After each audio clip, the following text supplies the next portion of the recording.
Le salon SME, soyez les bienvenus. Le salon SME, en quelques mots, facile, 10 000 entrepreneurs, chefs d'entreprise, start-upers qui se réunissent pour échanger, pour partager, pour s'informer et pour rencontrer. Justement, en parlant de rencontres, nous allons faire celle de William Boichet. Bonjour William. Bonjour J'ai Eric. adoré votre histoire. On parle de Noël, on parle de fêtes de famille, et puis vous avez décidé de monter une entreprise dont on va parler d'ici quelques instants. Vous l'avez appelée Clémentine parce que ce jour-là, sur la table, il y avait des clémentines. C'est tout simple quand on pense qu'il y a des gens qui mettent des entreprises, qui font appel à des entreprises pour trouver des noms. Vous l'avez trouvé de façon très simple finalement. Est-ce que quelque part, c'était pas aussi une façon d'expliquer que ceci était familial, puisque vous avez eu l'idée de justement Clémentine avec votre père? Exactement. Nous, c'est une histoire familiale et c'est aussi pour ça qu'on est, je pense, arrivé jusque-là. Je vais vous raconter un peu notre histoire, mais il se trouve que tout a commencé en famille et ça a grandi en famille et le succès est arrivé en famille. C'est une aventure entrepreneuriale, familiale, comme un petit peu à l'ancienne. Aujourd'hui, les startups, c'est moins ça, mais nous, on a quasiment ressuscité cet esprit entrepreneurial familial. Vous avez été une start-up familiale. Alors, l'idée de Clémentine, elle est très efficace et très intéressante pour nos amis qui regardent et qui créent leur entreprise. Vous étiez plutôt un entrepreneur. Vous êtes d'ailleurs un serial entrepreneur. On va en parler également lors de cet entretien. Votre papa, lui, est expert comptable.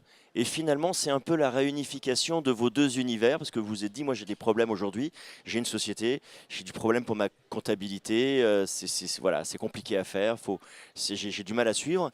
Et vous avez créé avec votre père un logiciel, une application qui permet de gérer sa comptabilité complètement en ligne. Exactement. Et sans le savoir, on a vécu toutes les étapes des startups, en fait, dans notre région, en province, en Lorraine, à Ludre exactement. Et on a traversé toutes les étapes que les startups aujourd'hui vivent et que je ne connaissais pas, cet univers-là. Donc on a commencé par créer l'entreprise, donc simplement faire les statuts. Et puis mon père, lui, il avait une compétence, comme vous venez de dire, d'expertise comptable. Et moi, une compétence web marketing, qu'on a donc unifiée pour créer cette nouvelle sorte d'entreprise d'expertise comptable en ligne qui n'existait pas ou très peu développée à l'époque. Alors, et vous avez effectivement vraiment connu tout ce qu'un entrepreneur peut connaître, puisque l'histoire commence bien. Il y a une fois Noël passé, l'entreprise crée le premier client. Et là, le désert, pendant 6 mois. Ouais, c'est ça. Qu'est-ce qui s'est passé dans votre tête? Est-ce qu'à un moment donné, vous vous êtes dit, non, mais j'arrête. Alors C'est pas c'était une pas bonne idée. possible. Non, Voilà. c'était pas possible d'arrêter. Mais je vais vous raconter une petite anecdote. Ce qui s'est passé, c'est vrai que quand on a mis en ligne le site internet, donc c'était déjà la récompense d'un travail de 6 mois. Bon, ça allait moins vite qu'aujourd'hui de produire un site internet avec beaucoup de contenu et réfléchir à ces nouvelles offres. Mais lorsqu'on a mis en ligne le site, le jour même, on a eu notre premier client. Et effectivement, ça, c'est une vraie récompense. C'est motivant. Et c'est motivant. Mais après, quand il se passe 6 mois sans rien, alors là, on déchante et on se demande même si le premier client, c'était pas une farce ou un concurrent, où on se pose beaucoup de questions. Qui a voulu tester? Et non, c'était pas un concurrent, non, c'est d'ailleurs une cliente qui est toujours chez nous, incroyable, mais vrai. Et non, non, on a beaucoup trimé derrière, mais c'était impossible d'arrêter. Donc pour répondre à ta question, on ne pouvait pas arrêter. J'avais dit à mon père de mettre toutes ses économies dans le projet. J'avais mis toutes les miennes. J'avais vendu ma voiture pour continuer. Donc, c'était impossible d'arrêter. Mais qu'est-ce qui se passe dans sa tête? Parce que c'est le ressort à un moment donné. Lorsqu'on a mis toutes ces économies, que le deuxième, le troisième, le quatrième mois arrive, qu'on n'avance pas, et à aucun moment le doute.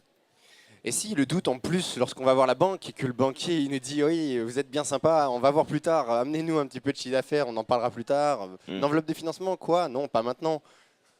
Alors du coup, on a révisé notre site internet, on a révisé notre offre, on a recruté. Et c'est d'ailleurs ce que je te disais tout à l'heure.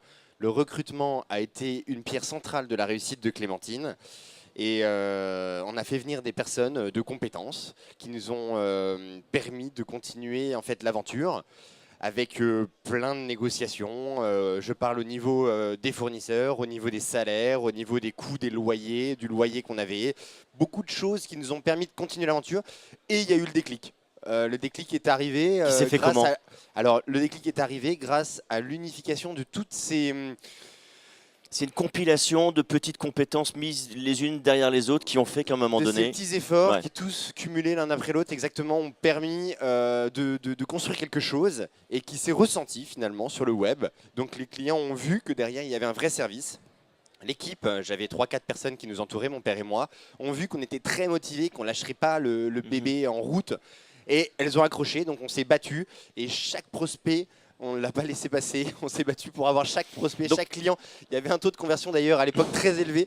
On a un petit peu baissé notre taux de conversion depuis que la croissance s'est accélérée. C'était l'énergie du début. Donc, deux choses dans ce que vous dites. Un, s'entourer, ne jamais partir seul et même lorsqu'on part dans un cercle familial, essayer de complémenter des compétences supplémentaires pour continuer Oui. à évoluer. D'ailleurs, je pense que quand on peut se lancer en famille, alors ça dépend des compétences et des envies de chacun, mais c'est la meilleure façon de faire parce que la confiance, et je pense que c'est le plus important dans toutes les relations humaines, professionnelles et personnelles, la confiance, elle est très forte dans le foyer familial et c'est une très bonne base, très saine pour construire une entreprise en fait.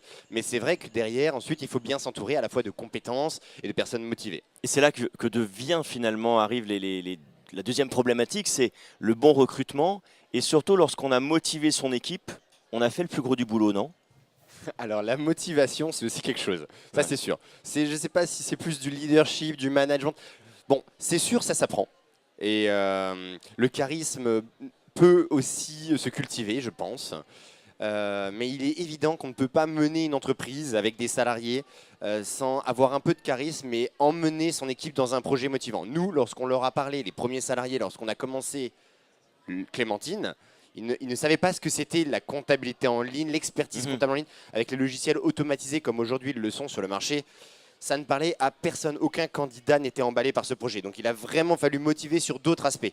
Et on a parlé plutôt de l'évolution de l'histoire de la profession. Donc au-delà du projet en lui-même, on a expliqué que le web, dans la société, ça allait également traverser notre profession d'expertise comptable, de la comptabilité. Évidemment. Et c'est à ce moment-là que l'équipe, elle peut se motiver sur le projet. Et nous, on a été obligés de passer par quelque chose qui nous dépassait au-delà de l'entreprise. Alors, votre marché, il est énorme parce que l'entreprise aujourd'hui en Europe, c'est 20 millions d'entreprises. C'est en France 2 millions. C'est surtout 250 000 nouvelles créations chaque année, ce qui est un peu votre cœur de cible, celle qui se crée. Comment vous arrivez à abonder auprès de ces entreprises-là? Comment Clémentine aujourd'hui arrive à communiquer, à aller vers ces entreprises-là? Oui, la France, le premier marché d'ailleurs européen en termes de nombre d'entreprises. Les créations d'entreprises, c'est beaucoup plus. C'est des chiffres un petit peu plus récents que je vous donne. 600 000 créations d'entreprises l'année dernière, en 2017. Ah, mes chiffres datent carrément, alors effectivement. Ah oui, Ouais, oui, ouais. le chiffre, ils ont 2-3 ans, mais il y a eu Ouais. une énorme augmentation des créations d'entreprises. Donc c'est fabuleux pour nous et on en profite énormément. D'accord. Est-ce qu'aujourd'hui, vous imagineriez faire autre chose? Autre chose que Clémentine, pourquoi pas? Plein de Ouais. projets m'intéressent. Autre chose qu'entrepreneur. Mais autre chose qu'entrepreneur, jamais de la vie. Pourquoi? Pourquoi? Qu'est-ce qui fait qu'à un moment donné, vous vous levez le matin et vous dites, mais bien sûr que oui, c'est ça que je veux faire? C'est quoi le ressort? C'est quoi que vous aimez dans l'entrepreneuriat qui fait qu'à un moment donné, vous arrivez à avoir cette énergie-là qu'on sent vibrer à travers vous? Alors évidemment, ce qui me plaît déjà beaucoup, c'est de travailler avec mon équipe. Rien que de travailler avec l'équipe que j'ai constituée, c'est un vrai plaisir. Mais je pense qu'au-delà de ça, comme beaucoup d'entrepreneurs, je crois qu'il y a quelque chose, c'est de maîtriser un petit peu ou de penser maîtriser un petit peu son avenir et la liberté de ses choix, l'arbitrage. Ça me plaît énormément de construire tous les matins, de se dire, bon, bah, est-ce qu'on mettra une double fenêtre, un chien assis ou un œil de bœuf? Et on réfléchit à ça uniquement dans le but du client. Donc il y a une logique, ce n'est pas des pulsions, des choix sans réflexion.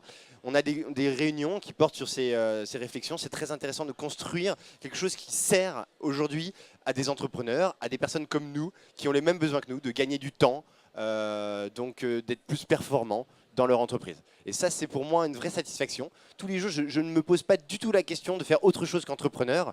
Et d'ailleurs, j'incite beaucoup de mes amis, ma sœur, etc., à aussi lancer leur propre entreprise. Je suis un Entreprendre. passionné de la vie et un passionné de l'entreprise. Merci infiniment, William Boichet. Longue vie à Clémentine, en espérant que ce soit Noël tous les jours pour vous maintenant. Merci évidemment. à vous. Merci à vous.